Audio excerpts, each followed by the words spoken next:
আজকে কোনো সেলিব্রিটির কথা নয়, আজকে আপনাদের নিয়ে যাব একটু ইতিহাস স্মরণ করাতে।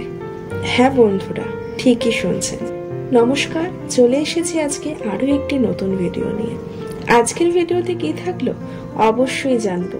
তার আগে আমার চ্যানেলটিকে সাবস্ক্রাইব করে নোটিফিকেশন বেল আইকনটি ক্লিক করে আমার পাশে থাকবেন। Thank you so much.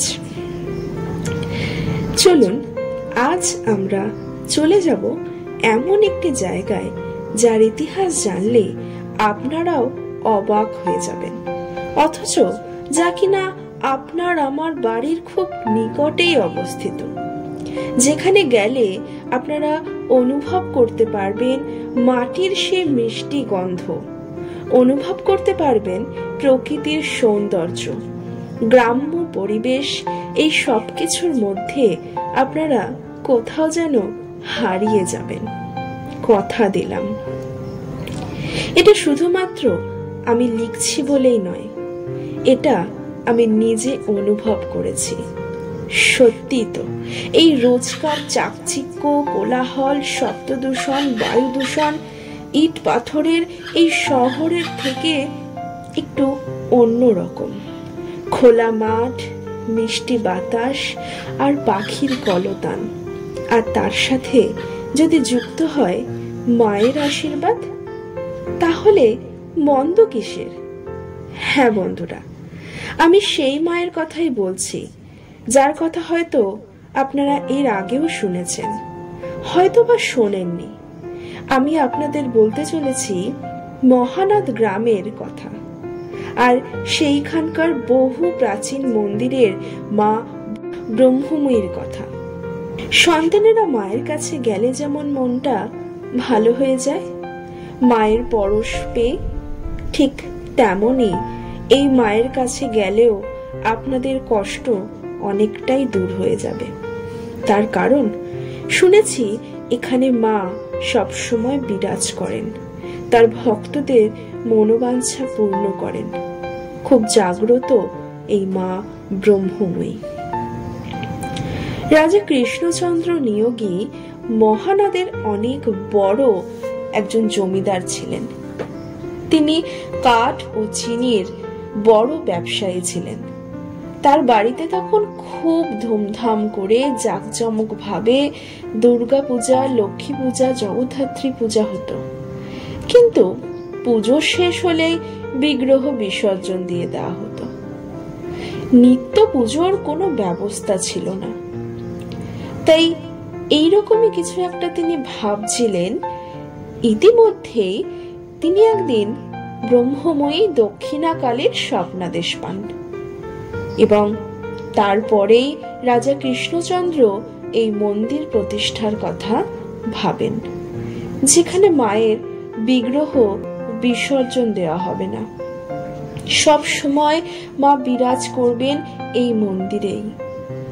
এই ভাবনা চিন্তা করে তিনি 1822 সালে এই মন্দির নির্মাণের কাজ শুরু করেন কিছু শ্রমিক দিয়ে। দীর্ঘ 8 বছর সময় লাগে 84 ফুট উঁচু এই মন্দির তৈরি করতে। 1830 সালে মাঘ মাসে রতন্তী কালী পুজোর সময় এই মন্দিরে দক্ষিণা কালীকে প্রতিষ্ঠা করা হয়। এরপর থেকে 194 বছর ধরে একইভাবে মায়ের পুজো করা হয়ে আসছে।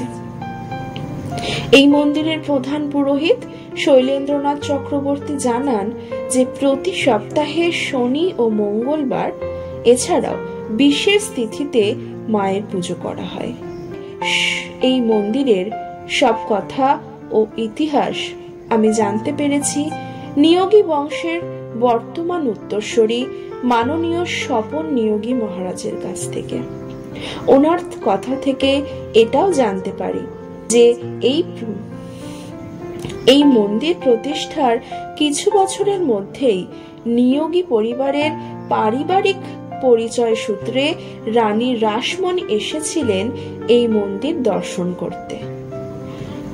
মা দক্ষিণাকালীর বিগ্রহ ও মন্দির দেখে তিনি মুগ্ধ হয়ে যান, আর তারপরে তিনি কলকাতায় ফিরে যান এই ব্রহ্মময়ী মায়ের মন্দিরের অনুকরণেই তিনি তৈরি করিয়েছিলেন দক্ষিণেশ্বরে মা ভবতারিণীর মন্দির এবং মা ভবতারিণীর বিগ্রহ মহানাদ কালী মন্দিরের বিরাজমান দক্ষিণা মায়ের বিগ্রহের আদলেই তৈরি করা হয়েছে।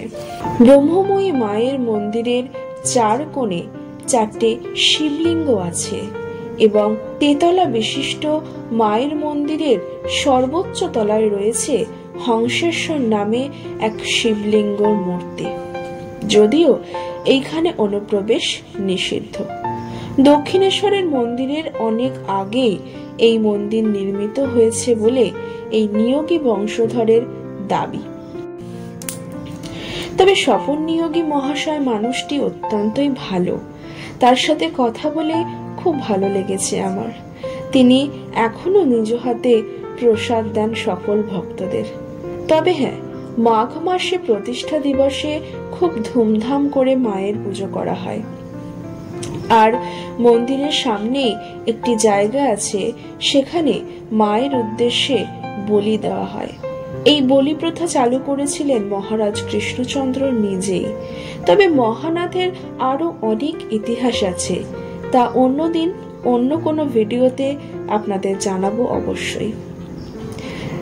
যদি আপনারা শুনতে আগ্রহী হন তাহলে অবশ্যই আমাকে কমেন্টস করে জানাবেন, তবে আমি ভিডিওটি আপনাদের জন্য নিয়ে আসব। আর সত্যি বলতে আজকালকার দিনে কোনো পীঠস্থানে যাওয়াই দায় হয়ে গেছে। কেন বলুন তো? মন্দিরে থাকা অন্যান্য ব্রাহ্মণ ও পান্ডাদের জন্য। আপনি এত কষ্ট করে মনে আশা নিয়ে পুজো দিতে যাবেন, কিন্তু ভক্তি ভরে পুজোটাই যদি দিতে না পারেন, তাহলে মনটা ভারী ব্যথিত হয়ে ওঠে।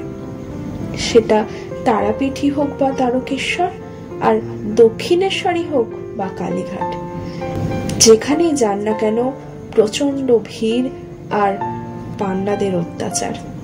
তাই এইসব ঝামেলা থেকে একটু রেহাই পেতে আপনারা অবশ্যই চলে আসতে পারেন এই মহানাদের সুন্দর প্রকৃতির বাতাবরণে নির্মিত এই মন্দিরে। তাই ভিডিওটি আজকের মতো এখানেই শেষ করলাম। ভিডিওটি যদি ভালো লেগে থাকে অবশ্যই লাইক করে যাবেন, আর সাবস্ক্রাইব করতে কিন্তু একদম ভুলবেন না।